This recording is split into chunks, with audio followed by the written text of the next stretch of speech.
Secret niche number 2 is something very close to my heart, which is watch dealers. Now, when I'm saying watch dealers, I'm not talking about your authorized dealers or your boutiques like Richard Mille, Audemars Piguet, Royal Oak. I'm not talking about when I go to Rolex itself and I get a watch at retail. I'm talking, for example, a brand like Patek Philippe, where I don't have any connections at Patek Philippe. I don't have any history there. So for example, when I buy a Nautilus, I'm buying it at market value, brand new, box, papers, everything, but I'm buying a market value from a watch dealer. I'm talking about watch dealers where you go there and they have, all the brands. They have your Omegas, your Rolexes, your Patek Philippe's, your Vacherons, your IWCs, whatever. Your, I always love saying this, Jaeger LeCoultre. Someone in the comments, let me know if I pronounced that wrong. So as many of you guys know, I'm a huge horology fan. And in fact, I was about to sign my watch dealer as a client of mine. And in fact, I was about to pivot my entire agency to servicing watch dealers. Pop somewhere on the screen, you can actually check out that full vlog, that full video where I went and picked up a rose gold Patek Philippe Aquanaut.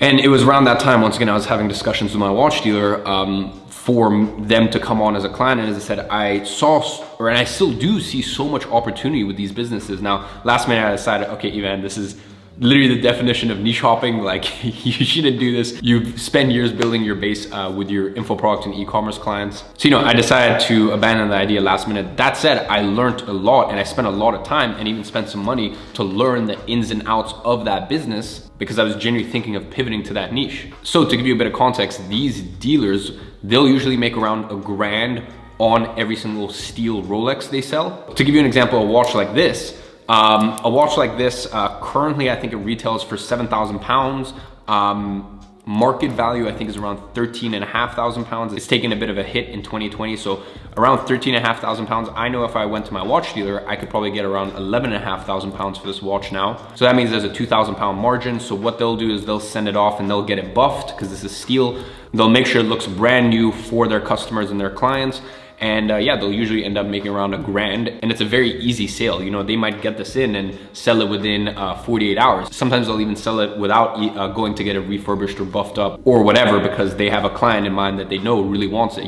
Steel Rolex models are very, very easy to sell. So when I was gonna sign my watch dealer as a client, basically we were gonna go out and try and find Rolex sellers because, as I said, when you get a sports steel model, it's very easy to sell a Daytona or a Pepsi or a Hulk. It's very easy. That flip over in revenue is very quick compared to, let's say, something like a, AP Tourbillon. So what we were gonna do is we were actually gonna run Facebook ads in order to generate seller leads, generate inquiries. They come in, obviously they drop off their watch, they sell their watch. Most of the time that watch dealer knows that it'll be a very quick flip over in revenue. It'll be a pretty easy 1K. Plus, a lot of the times people who sell their watches can then be either have the intent or can be persuaded to then buy a watch as well. You can look at it almost in the same way you would look at real estate, for example. In real estate, it's the same thing. They usually want seller leads because a lot of times those seller leads will then be buyer leads as well. So it's basically like that, except the commissions are smaller, but it's a lot more frequent. So as I said, we were gonna use ads in order to generate seller leads. And then we were also gonna use retargeting ads. So that way their existing customers can then be served an ad with a catalog of their new models and new watches that they have in.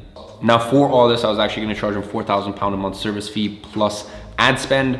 And once again, you need to understand that these businesses are a lot of times used to paying Chrono24, who is a middleman. And a lot of people these days, I find it nuts, but a lot of people these days actually just buy their watches online. Once again, especially stuff like the cheaper Rolex steel, well, I say cheaper, but especially stuff that are below 20, 30 grand. I mean, all fairness, there's people out there buying Richard Milles without even seeing it, especially because they're so scarce. And once again, Chrono24 protects all purchases and stuff like that, but Chrono24, once again, takes a big chunk of fees. And this is a niche that no one does any advertising. Like, no one in the watch dealer niche does any sort of advertising. A lot of them will do Google search ads. But once again, that's you getting someone who already kind of had the intent of selling their watch. If you want to find literally new leads and really tap into a cold audience, there's no one doing Facebook. I mean, honestly, most watch dealers are just doing shit through Instagram these days. You see all these watch accounts where, they've got, those are watch dealers, and then they're posting photos of their watches, and then they're, a lot of them selling via DMs. And, it's very, very basic stuff for such high ticket products and assets. So that is really another niche that is totally slept on.